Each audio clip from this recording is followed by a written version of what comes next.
Paglusob ng puwersa ng China mga sangkay sa Pilipinas, pinasabugan po ng mga kasundaluhan natin.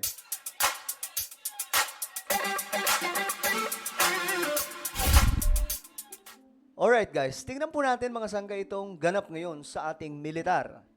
Kasi nga po, mayroon po silang ginawa ngayon, ito po ay pagsasanay mga sangkay, na kung saan itong mga banyaga na gustong sumakop sa Pilipinas, wala naman pong iba China lang habang sila ipapunta dito mga sangkay, inatake po sila ng militar natin. So, tingnan po natin kung paano sinagawa nila mga sangkay. Anyway, bago tayo mag-start, pakisubscribe po muna yung ating YouTube channel. Tayo po ay 1.31 million subscribers na. Siyempre, kung hindi ka pa po nakakapag-subscribe, may makikita ka po kayong subscribe button sa ibaba. Pindutin nyo lamang po yan, tapos i-click nyo yung bell at i-click nyo po yung all. Sa mga nanonood sa Facebook, i-follow nyo po yung ating Facebook page. Ngayon, ito po kasi ang balita mga sangkay.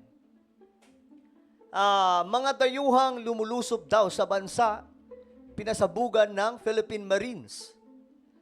Sa isa pong pagsasanay doon po sa Ilocos Norte. Well, tingnan po natin kasi wala namang ibang banta sa ating bansa kundi China lang. Is it a tropical depression? Storm na yata. Ano? So nakita ninyo yung weather. But still, we tried to pursue this part of the exercise just for us to also see. Oo nga mga sangkay, kasi ngayon talaga marami pong mga lugar sa ating bansa inuulan po dahil po sa bagyo. Pero tuloy-tuloy pa rin daw po mga sangkay. Ganoon naman talaga mga sundalo Ano yun sila? Ever ready.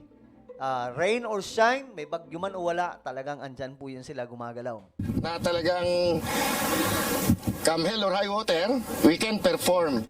Sa kabila ng sama ng panahon dulot ng Bagyong Christine, itinuloy pa rin ngayong araw ang littoral live fire exercises sa Ilocos Norte. Grabe. Ang senaryo, may Pero kasi ngayon, mga sangkay, di ba? Sobrang high-tech na ng kagamitan ng mga pandigma Ewan ko paano nila sasalagin yan, mga sangkay. Pero siyempre, kasama naman po nila dito yung Amerika at iba pang mga bansa. Ang senaryo, may dayo ang sasakyang pangdagat na nais dumaong para sa kupi ng bansa. Ayan na. Kunwari, yung China, mga sangkay, dadaong na sa ating bansa. Mga sundalo. Tapos gustong manakop. Ito ang kanilang ginawa.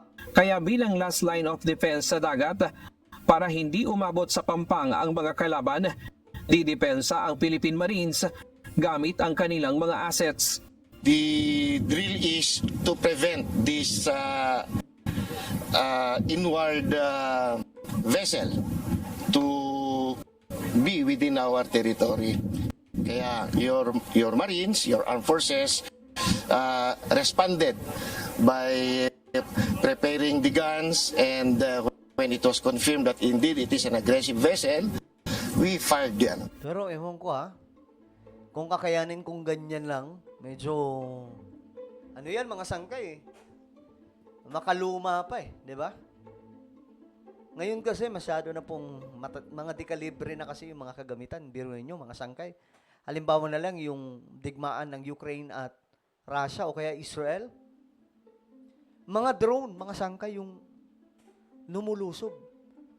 So, paano yan mai-intercept? Yun yung tanong. Paano mai-intercept ng mga kasundaluhan natin? Ginamit ang dalawang 105mm howitzer ng Philippine Marines na kayang abutin ang target sa layong 11 nautical miles o halos nasa 12 nautical territorial waters at dalawang fire support vehicle na mounted ng 90mm. Matagumpay ang pagsasanay sa kabila ng bahagyang pagkaantala dahil nakaranas ng pabugso-bugsong hangin at malakas na pag-ulan. Well, that is expected sa inyong mga Marines. You establish us for that purpose, to defend the homeland.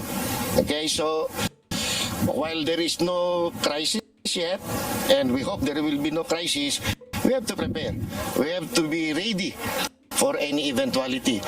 So when we say preparedness and readiness, we do these drills and exercises. Naging bahagi naman ng mga foreign counterparts ng Philippine Marines bilang observer sa nasabing pagsasanay. So may mga dito mga sangkay, may mga iba pang mga bansa. Actually, hindi lamang po talaga ito Pilipinas. Andito po yung Amerika, ang pagkakaalam natin, nandyan din po yung Japan. at iba pa pong mga bansa sa pagsasanay na ito. Pero dito, pinag-aaralan po nila mga sangkay kung paano po sila dedepensa just in case na itong bansang China ay magsasagawa na po ng pag-atake dito sa ating bansa para po sakupin ang ating bayan. Pero sa nakikita po natin, ito lamang po yung kanilang mga hindi ko alam kung last line of defense to mga sangkay. Pero huwag kayong mag-alala kasi yung iba sinasabi na paano sangkay kung gagamitin na nila yung nuclear, paano tayo makakatakas niyan? Guys, yung nuclear, ginagamit lamang po yan mga sangkay bilang panghuli. Pang last option po yan mga sangkay. Wala na po silang magamit na iba pang kagamitan. O, mayroon na lamang silang natitira. Ito na lang, gamitin na natin, nuclear. Yun po yun, mga sangkay. Pang-emergency na po yun. Hindi po yung gagamitin sa mismong, kita nyo ngayon, nangyayari sa Ukraine at Russia. Ginagamit ba ang nuclear? Hindi. Malabo po yan gamitin. Ipinasubok din sa mga sibilyan gaya ng mga reservists at mga media kung paano paputukin itong 105mm howitzer. Well, for you to try it. This is how your Marines do these things. Na with a little bit of training, you can do it. Ayos Or probably you can join our reservists. Nitong araw ng Linggo, October 20, isinagawa din dito sa 4th Marine Makusog Brigade kasama ang United States Marine Corps at Japan Groups of Ayun, nandyan nga yung Japan, mga sangkay, at Amerika. Defense Force ang Humanitarian Assistance and Disaster Response Exercise bilang paghahanda at pagtugon sa sakuna. Binigyang diin sa pagsasanay ang kahalagahan ng kolaborasyon sa pagitan ng mga ahensya ng pamahalaan gaya ng PNP, PCG, BFP, DRRMO at AFP Reservists, gayon din ang pakikipagtulungan ng maraming bansa sa pagtugon sa mga sakuna. Sumasalamin ito sa matibay na samahan ng Pilipinas, Estados Unidos at Japan. Sino mag-aakala niyan, mga sangkay, no? Yung Japan na mortal mo nating kaaway, nanakop sa Pilipinas, nagpahirap sa mga Pilipino, ngayon kakampi na po natin. Kasama po yung bansang Amerika during World War II, alam po natin. Japan po ang mortal na kalaban ng Amerika at Pilipinas. 'Di ba, mga sangkay? Pero ngayon, iba na po ang panahon eh. Ang dating kaaway, kakampi na po natin. Being together and do these things is indeed a plus factor. Sabi nga, they would not or we could not do it alone, but together within us, your military and your other government agencies plus our allied forces, maganda yung naging outcome. Kasama sa mga bansa na lumahok sa kamandag exercise ngayong taon ang United States, Japan, Republic of Korea, United Kingdom at Australia. Ang France, Thailand at Indonesia naman nagpadala ng observer. So napakarami palang mga bansa na ito no? So yan po yung mga kaalyado ng Pilipinas. Kaya dito, medyo kakabahan talaga ang halimbawa, yung China, mga sangkay. Magdadalawang isip talaga sila. Ano ba? Isasakote ba natin ang Pilipinas? Baka isa itong malaking trap. Baka ang mangyari, tayo ang masakote instead na tayo ang mangsakote. 'Di ba? Magdadalawang isip. Andyan pa po yung India. Napakalakas pong bansa niyan, mga sangkay. Ryan Lacanlale, UN. Okay, so ayan, mga sangkay, ano po ang inyong opinion tungkol dito? Na ang Pilipinas nga raw po nagsagawa ng military exercise na halimbawa na lamang mga sangkay, sasakupin na po tayo ng China, papalapit na po yung kanilang mga kasundaluhan. Papaano daw po nila madidepensahan ito? Gamit po yung kanilang mga pandigma. Well, nakita po natin, ito po yung kanilang mga gamit, mga sangkay. Ano ba yun? Ayan, ito po.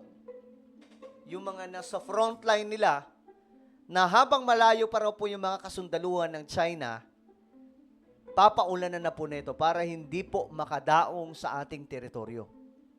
Okay, well, I don't know gaano ito ka-effective kung paano nila didepensahan yan, mga sangkay. Pero at least, may ganito pong klaseng pagsasanay. Ibig sabihin, pinaghahandaan na po natin. Alam po natin, mga sangkay, na malakas po ang China talaga. Pero may mga kaalyado po tayong bansa. Okay? So ano po inyong opinion tungkol po dito sa ating napag-usapan? I-comment nyo lamang po sa ibaba. Mayroon po akong isang YouTube channel, ito pa isang kay Revelation. Magaganda po yung topic, mga ganda yung mga content na ina-upload natin dito. Hanapin nyo lamang po ito sa YouTube. Kapag nakita nyo na, i-click nyo po yung subscribe, click ang bell, at i-click nyo po yung all. So ako na po yung magpapaalam. Mag-iingat po ang lahat. God bless everyone.